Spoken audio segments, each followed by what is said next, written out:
Thursday morning ಬೆಳಗ್ಗೆನೇ ಪೂಜೆ ಎಲ್ಲ ಮುಗಿಸ್ಕೊಂಡು ಬೆಳಗಿನ ತಿಂಡಿಗೆ ಪೂರಿ ಮಾಡಿ ಆಲೂಗಡ್ಡೆ ಸಾಗು ಅಂದರೆ ಬಾಂಬೆ ಸಾಗು ಇರುತ್ತಲ್ವ ಅದನ್ನು ಮಾಡೋಣ ಅಂತ ಅಂದ್ಕೊಂಡಿದ್ದೀನಿ. ತುಂಬ ಸಿಂಪಲಾಗಿ ಮಾಡ್ಕೋಬೋದು, ಹೋಟೆಲ್ ಸ್ಟೈಲಲ್ಲಿ ಇರುತ್ತೆ, ಟೇಸ್ಟ್ ಕೂಡ ತುಂಬಾ ಚೆನ್ನಾಗಿರುತ್ತೆ.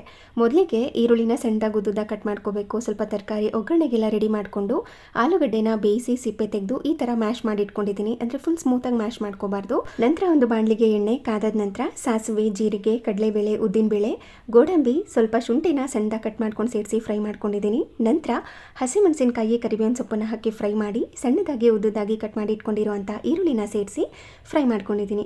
ನಂತರ ಚಿಟಿಕೆಯಷ್ಟು ಹಿಂಗು, ಸಣ್ಣದಾಗಿ ಕಟ್ ಮಾಡಿ ಇಟ್ಕೊಂಡಿರುವಂಥ ಕ್ಯಾರೆಟ್, ಬೀನ್ಸ್ನ ಹಾಕಿ ಫ್ರೈ ಮಾಡಿಕೊಂಡು ಸ್ವಲ್ಪ ಅರಿಶಿನ ಪುಡಿನ ಸೇರಿಸಿ ಸಿಮ್ನಲ್ಲೇ ಇಟ್ಕೊಂಡು ಮಿಕ್ಸ್ ಮಾಡಿಕೊಂಡು ರುಚಿಗೆ ತಕ್ಕಷ್ಟು ಉಪ್ಪನ್ನು ಹಾಕಿ 1 ಸ್ಪೂನಷ್ಟು ಕಡಲೆ ಹಿಟ್ಟಿಗೆ ನೀರನ್ನು ಹಾಕಿ ಮಿಕ್ಸ್ ಮಾಡಿ ಹಸಿ ವಾಸನೆ ಹೋಗೋ ತನಕ ಫ್ರೈ ಮಾಡಿ ಸ್ವಲ್ಪ ನೀರನ್ನು ಹಾಕಿ ಚೆನ್ನಾಗಿ ಮಿಕ್ಸ್ ಮಾಡಿ ಕುದಿಸ್ಕೋಬೇಕು. ಈ ಥರ ಕುದಿಯೋ ಹಂತದಲ್ಲಿ ಮ್ಯಾಶ್ ಮಾಡಿ ಇಟ್ಕೊಂಡಿರುವಂಥ ಆಲೂಗಡ್ಡೆನ ಸೇರಿಸಿ ಚೆನ್ನಾಗಿ ಮಿಕ್ಸ್ ಮಾಡಿಕೊಂಡು ಕೊನೆಯಲ್ಲಿ ಸ್ವಲ್ಪ ಕೊತ್ತಂಬರಿ ಸೊಪ್ಪು, ಗರಂ ಮಸಾಲ, ಕಸೂರಿ ಮೇಥಿನ ಹಾಕಿ ಮಿಕ್ಸ್ ಮಾಡಿಕೊಂಡ್ರೆ ಸಕ್ಕ ಟೇಸ್ಟಿಯಾಗಿ ತುಂಬ ಅಂದರೆ ತುಂಬ ಸಿಂಪಲಾಗಿ ಮಾಡ್ಕೊಳ್ಳೋ ಅಂಥ ಬಾಂಬೆ ಸಾಗು ರೆಡಿ ಆಗಿರುತ್ತೆ.